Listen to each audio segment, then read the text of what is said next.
A hospital after a collapse is not a safe place. Let me say that again before anything else. Because the point of this video is not to send you somewhere dangerous without understanding what you're walking into. A hospital in the first days of a collapse is chaotic, contested, and potentially one of the most dangerous buildings in your area. Staff may still be present.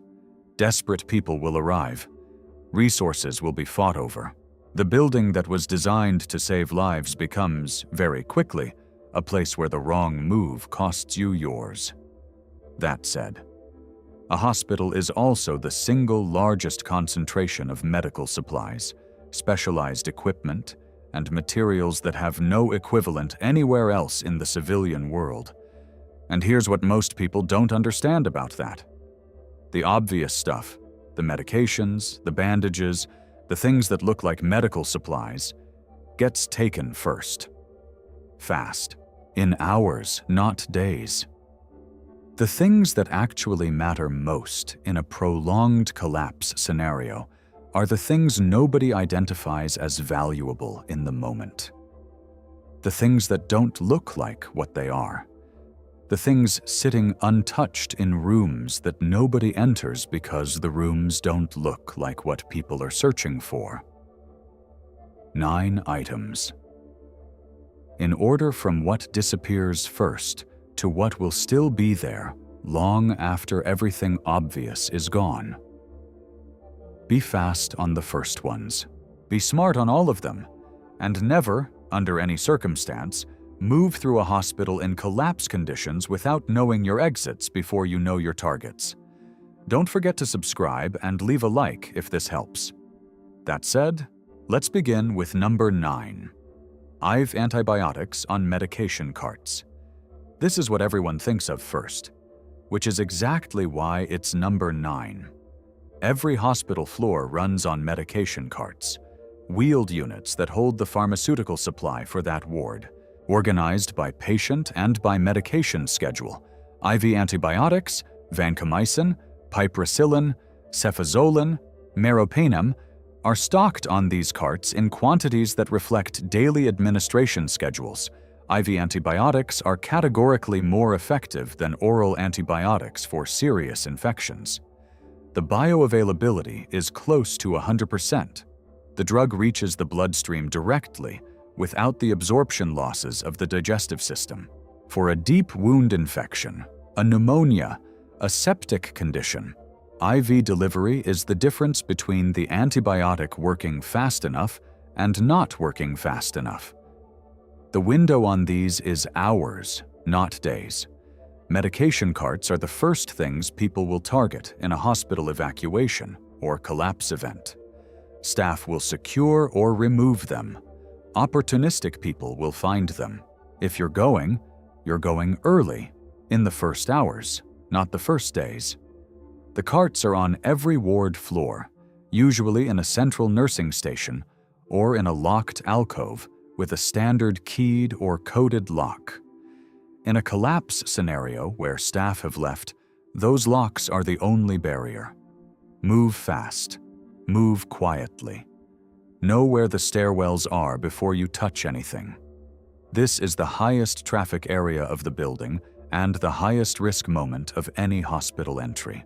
Now, item 8, surgical supplies, sterile gauze, surgical suture with needle, hemostatic clamps, disposable scalpels, surgical drapes, irrigation syringes. The surgical supply room of any hospital contains more wound care material than every pharmacy in its surrounding area combined, in sterile individual packaging, in quantities that reflect the volume of procedures that hospital performs weekly. The quality difference matters. Surgical-grade gauze is not the same as retail gauze. Surgical suture with an attached needle is not improvised with any alternative. Hemostatic clamps, the tools that physically grip and hold a bleeding vessel, exist in no civilian retail context. These supplies are in the surgical prep area, in the operating room storage, and in ward supply closets on every floor. Supply closets are the rooms that look like closets, unmarked or labeled with inventory codes that mean nothing to someone who isn't looking for them. That's exactly why they last longer than the obvious targets. The caution here is specific. Surgical areas are deeper in the building, fewer exits, less visibility of what's approaching from outside. If the building has any remaining occupants, staff, other people, the surgical area is where medical personnel will retreat to. Know the floor plan before you enter that area. Know 2 ways out before you go 1 way in. Item 7. Portable oxygen cylinders. Every hospital ward has portable oxygen cylinders, the small green or aluminum tanks carried between rooms for patients who require supplemental oxygen during transport. E-cylinders, the standard portable size, hold approximately 680 liters of medical-grade oxygen at 2,000 psi. Medical-grade oxygen is 99.5% pure O2. The direct medical application is respiratory support. Any patient with compromised breathing, smoke inhalation, carbon monoxide exposure, severe anemia, or shock benefits from supplemental oxygen. A non-rebreather mask with an oxygen cylinder running at 10-15 liters per minute delivers close to 90% oxygen concentration to a patient who cannot breathe adequately on their own. An E-cylinder at 2,000 psi runs approximately 30 to 45 minutes at that flow rate, enough to stabilize a patient for transport or through a critical window. The cylinders are stored on wall-mounted racks in patient rooms and in central storage areas on each floor. They are heavy, approximately 8 to 10 pounds each, which means they require a specific decision to take, not casual opportunism. That weight is also why most people will leave them. 1 cylinder per person is manageable. The regulator that attaches to the valve and controls flow rate is a separate component, stored with the masks in the same supply area. Take both or neither. A cylinder without a regulator is a pressurized tank with no usable output. Pressurized cylinders require careful handling, no heat sources near them, no dropping, no removing valves without the correct tool. A cylinder at 2,000 psi that fails structurally is not a medical supply failure. It's a projectile. Handle them correctly or leave them. Item 6. IV fluid bags, saline solution, lactated ringers, dextrose solution. These are the IV fluid bags that hang from poles beside every hospital bed. The clear plastic pouches of liquid that most people associate with the image of a hospital room, but never think about independently. Here's what most people don't understand about them. A bag of normal saline, 0.9% sodium chloride in sterile water, is clinically equivalent to IV fluid replacement for dehydration, blood volume loss, and electrolyte deficit in most non-surgical emergency applications. It requires no refrigeration. It has a shelf life of several years sealed. It needs no preparation. You spike the bag with an IV line, establish venous access, and it flows by gravity. In a collapse scenario where dehydration is killing people who can't keep fluids down, vomiting, diarrhea, heat illness, an IV fluid bag bypasses the digestive system entirely. The fluid goes directly into the bloodstream. The recovery is faster, more complete, and possible in patients who cannot maintain oral intake. A hospital ward has dozens of these bags in every patient room and hundreds in the supply closet. They don't look valuable. They look like water in plastic. That's exactly why they'll still be on the shelf when everything else is gone. The IV lines, catheters, and flow regulators are in the same supply area, packaged separately in sterile pouches. They are useless without each other. Take the complete system, or take nothing. Item 5. Manual blood pressure monitors. Every digital blood pressure monitor in a hospital requires power. When the grid goes down and backup generators eventually run out of fuel, every digital diagnostic device stops. The manual sphygmomanometer doesn't. A manual blood pressure cuff, the kind with an aneroid gauge and a hand pump, requires no power, no battery, no calibration beyond the gauge itself. It measures blood pressure through physics, a cuff inflated around an artery, a stethoscope over the pulse point, pressure released slowly while listening for Korotkov sounds. Blood pressure is the primary vital sign that tells you whether someone is in shock, whether a medication is working, whether a patient's condition is improving or deteriorating. Without it, you're managing medical situations without the most basic diagnostic information. Manual cuffs are in every exam room, every nursing station, and every supply closet in every hospital. They're hung on walls. They're in drawers. They're in the equipment rooms that nobody searches because the equipment doesn't look like supplies. A stethoscope accompanies every manual cuff. Take both. A cuff without a stethoscope is a compression device. A cuff with a stethoscope is a diagnostic instrument. These will still be on the walls long after the medication carts are stripped, because they don't look like what they are to someone moving fast through a building. Item 4. Catheters and medical tubing. Medical-grade silicone and latex tubing in a range of diameters and lengths. Foley catheters, nasogastric tubes, chest tubes, IV lines, drainage catheters, suction tubing. The range of tubing systems in a hospital supply room represents a concentration of medical-grade flexible conduit that has no civilian equivalent. The direct medical applications are specific and significant. Urinary catheterization, allowing bladder drainage when a patient cannot urinate independently, is a procedure that becomes critically necessary in spinal injuries, prostate obstruction, and certain neurological conditions. Without it, a patient develops urinary retention that becomes a life-threatening infection within days. Nasogastric tubes allow nutrition and medication delivery to patients who cannot swallow, unconscious patients, patients with throat injuries, patients in conditions where oral intake is impossible.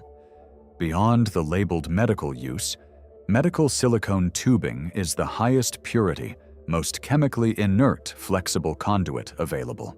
For water transfer, for sealed connections between containers, for any application requiring flexible tubing that won't contaminate what passes through it. Medical tubing is in a different category from any hardware store alternative. It's in the supply room in sterile sealed packages that look like nothing to someone scanning a shelf quickly. Sealed. Sterile. Ignored. Because it doesn't look like what most people think they're looking for. Item 3. Immobilization equipment. Wheelchairs. Crutches. Cervical collars. Orthopedic boots. Arm slings. Splinting material. Backboards. Traction devices. A hospital has more mobility and immobilization equipment than any other building in the civilian world, because the building was designed for people who can't move under their own power.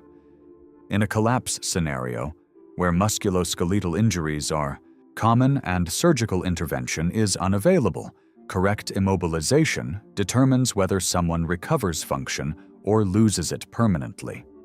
A fracture correctly splinted and immobilized heals. A fracture that's moved, loaded, or improperly supported may not. And in a collapse scenario, where someone needs to be functional to survive, that distinction is the difference between a person who can contribute and a person who needs to be carried. Cervical collars specifically, the rigid foam and plastic collars used for spinal precautions, are items that have no functional improvised equivalent. A neck injury immobilized with a cervical collar has a chance. A neck injury immobilized with a rolled towel and good intentions has less of one. The wheelchairs, the crutches, the visible equipment is in hallways and patient rooms. The cervical collars, the splinting material, the backboards are in trauma supply rooms and emergency department storage. These items are large. They're in corridors. Corridors are the most exposed spaces in any building. Move through corridors fast. Don't linger. Take what you can carry and move. Item 2. Medical refrigerators. This is the one almost nobody thinks about. Not what's inside the refrigerator. The refrigerator itself. Medical refrigerators are precision temperature-controlled units designed to maintain specific temperature ranges within fractions of a degree because the medications stored inside them degrade measurably outside their required temperature window. A standard medical refrigerator maintains 2 to 8 degrees Celsius continuously. It has an alarm system that triggers when temperature deviates from range. It has backup power connection priority in the hospital's emergency electrical system. It is, in terms of thermal precision and reliability, a categorically different device from a household refrigerator.